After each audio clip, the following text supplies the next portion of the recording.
माँ स्कंद माता को कोटि कोटि नमन। राधे राधे।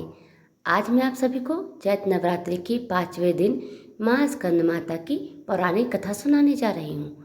कृपया इस कथा को पूर्ण अवश्य सुनिए। नवरात्रि के पंचम दिन माँ स्कंद माता की उपासना की जाती है। नवरात्रि के 5वें दिन 23 मार्च 2026 को माँ स्कंद माता की पूजा होगी। ये माता दुर्गा की 5वीं शक्ति है। माता को अत्यंत दयालु माना जाता है। साथ ही माता को यह स्वरूप मातृत्व को परिभाषित करता है। 23 मार्च को चैत्र नवरात्रि के 5वें दिन माँ स्कंद माता की पूजा करने से ऐश्वर्य और एकाग्रता मिलती है। वहीं स्कंद माता की पूजा करने से संतान प्राप्ति की मनोकामना पूर्ण होता है और माँ आपके बच्चों को दीर्घायु प्रदान करती है। वही स्कंद माता का पूजा करते समय इस व्रत कथा को पढ़ना जरूरी होता है। नवरात्रि के 5वें दिन स्कंद माता की पूजा की जाती है। स्कंद माता देवी दुर्गा का 5वां अवतार है। स्कंद माता के नाम 2 शब्दों से मिलकर बना है, स्कंद व माता, और इसका अर्थ होता है स्कंद की माता। स्कंद का अर्थ है कार्तिकेय, जो कि महादेव और माता पार्वती के पुत्र हैं। माता का अर्थ है माँ, और इसी प्रकार स्कंद माता माता पार्वती का ही एक रूप है। माँ स्कंद माता की 4 भुजाएं हैं। माँ एक हाथ में कार्तिकेय को पकड़े हुए हैं, उनके दूसरे व तीसरे हाथ में कमल का पुष्प है। अपने चौथे हाथ से स्कंद माता अपने भक्तों को आशीर्वाद देती हैं। स्कंद माता की सवारी एक शेर है। स्कंद माता विशुद्धि चक्र की अधिष्ठात्री देवी हैं। विशुद्धि चक्र हमारे गले के उभरे हुए भाग के ठीक नीचे स्थित होता है। नवरात्रि के 5वें दिन पूजी जाने वाली माँ स्कंद माता को स्वास्थ्य और समृद्धि की कामना के लिए केले का प्रसाद चढ़ाया जाता है, जो उनका सबसे प्रिय और प्रमुख भोजन है। पीले रंग की अन्य मिठाइयाँ जैसे बेसन के लड्डू, केला का हलवा या केसर खीर भी अर्पित की जा सकती है, क्योंकि पीला रंग उनका प्रिय रंग है। माँ स्कंद माता की सच्चे मन से पूजा करने से विशुद्धि चक्र जागृत हो जाता है, जिससे वरी की सिद्धि प्राप्त होती है। माँ स्कंद माता का वाहन मयूर भी है, इसलिए मयूर वाहन के नाम से भी जाना जाता है। उनका वर्ण यानी त्वचा का रंग शुभ्र है। माता हमेशा कमल पर विराजित रहती हैं, इसलिए वह पद्मासना देवी के रूप में भी मानी जाती है, पूजी जाती हैं। माँ स्कंद माता का मन पूर्ण रूप से लौकिक और संसारिक संबंधों से दूर रहता है। स्कंद माता का पूजन करने वाले व्यक्ति और जीव मुख्यतः संसारिक बंधनों में रहकर भी उनसे मुक्त होते हैं। माँ दुर्गा के स्कंद माता अवतार की ऐसी मान्यता है कि माता सती द्वारा अपना देह त्यागने के बाद भगवान शिव ने खुद को सजा देने के लिए स्वयं को संसारिक बंधनों से दूर कर लिया था और एक तपस्वी के रूप में पहाड़ों के बीच कड़ी सर्दी में तपस्या करने चले गए थे। इसी दौरान तारकासुर और शूरपद्म नाम के 2 राक्षसों ने देवताओं पर हमला कर दिया। उस वक्त देवताओं की मदद करने के लिए कोई नहीं था। तारकासुर और शूरपद्म नाम के 2 राक्षसों को ब्रह्मा जी के द्वारा वरदान प्राप्त था कि उन्हें मारने के लिए शिव जी की संतान को ही आना होगा। उन राक्षसों ने चारों ओर कलह का माहौल बनाया हुआ था और अपने आसपास हर किसी को परेशान करके रखा था। इन राक्षसों का अत्याचार को देख देवतागण भी चिंतित थे।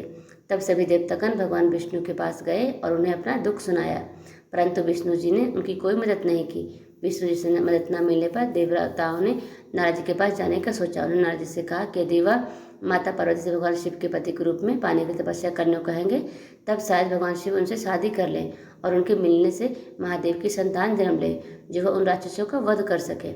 इसलिए नारद जी के कहे अनुसार माता पार्वती ने भगवान शिव को पति के रूप में पाने के लिए घोर तपस्या की और उनकी भक्ति से खुश होकर भगवान शिव ने उनसे विवाह करने का निर्णय लिया। विवाह के पश्चात माता पार्वती और भगवान शिव की ऊर्जा से एक बीज जन्म हुआ। बीज के अत्यधिक गर्म होने के कारण उसे अग्निदेव को शर्वाना नदी में सुरक्षित रखने के लिए सौंप दिया गया। अग्निदेव भी उनकी गर्मी सह नहीं पाए, इसलिए उन्होंने इस बीज को गंगा को सौंप दिया, जो उसे आखिर में शर्वाना झील में ले गई, जहाँ माता पार्वती पहले से ही पानी के रूप में मौजूद थी, और उस बीज को धारण करते ही वह गर्भवती हो गई। कुछ समय पश्चात कार्तिकेय ने अपने 6 मुखों के साथ जन्म लिया। कार्तिकेय के जन्म के बाद उन्हें तारकासुर और शूरपद्म का विनाश करने के लिए तैयार किया गया। सभी देवताओं ने मिलकर उन्हें अलग अलग तरीके का ज्ञान दिया और राक्षसों से लड़ने के लिए उन्हें महत्वपूर्ण शस्त्र भी दिए। आखिर में कार्तिकेय ने सभी राक्षसों का वध कर दिया। इसी कारण माँ दुर्गा को स्कंद माता यानी कार्तिकेय की माता के रूप में जाना जाता है। स्कंद माता के मंदिर पूरे भारतवर्ष में कई जगह स्थापित हैं। उनमें से एक बहुत प्रचलित उत्तर प्रदेश के बनारसी में स्थित है। देवी दुर्गा के 5वें स्वरूप में स्कंद माता की पूजा की जाती है। उन्हें अत्यंत दयालु माना जाता है। कहते हैं कि देवी दुर्गा का यह स्वरूप मातृत्व को प्रभावित करता है। स्कंद माता कमल के आसन पर भी विराजमान होती है, इसलिए उन्हें पद्मासना देवी भी कहा जाता है। कहते हैं कि संतान सुख की प्राप्ति के लिए माता की पूजा के साथ ही उनके मंत्र की आराधना भी विशेष फलदायी होती है।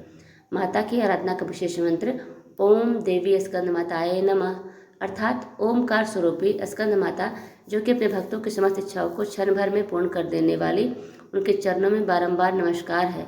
स्कंद माता की उपासना से बाल रूप स्कंद भगवान की उपासना स्वयं हो जाती है। माँ स्कंद माता की उपासना से उपासक की समस्त इच्छाएं पूर्ण हो जाती है। हमें भी स्कंद माता की शरण प्राप्त हो, यही प्रार्थना करना चाहिए। माँ दुर्गा का स्कंद माता अवतार हमें सिखाता है कि कैसे एक माँ सदैव अपने बच्चे को अच्छाई और की ओर बढ़ना सिखाती है। यदि अपने जीवन में बुराई का सामना करने के लिए शस्त्र भी उठाने पड़े तो माँ अपना पूरा समर्थन देती है। इसलिए समय अपने माँ को सदैव सम्मान करना चाहिए और उन्हें हर चीज़ के लिए शुक्रिया कहना चाहिए। स्कंद माता का रूप हमें बताता है कि मोह माया में रहते हुए भी किस तरह बुद्धि और विवेक से असुरों का नाश करना चाहिए। माता को अपने पुत्र से अधिक प्रेम है, इसीलिए उन्हें अपने पुत्र के नाम से संबोधित किया जाना अच्छा लगता है। कथा सुनने के लिए आप सभी का बहुत बहुत धन्यवाद। प्लीज़ चैनल को सब्सक्राइब, लाइक, कमेंट, शेयर अवश्य करें।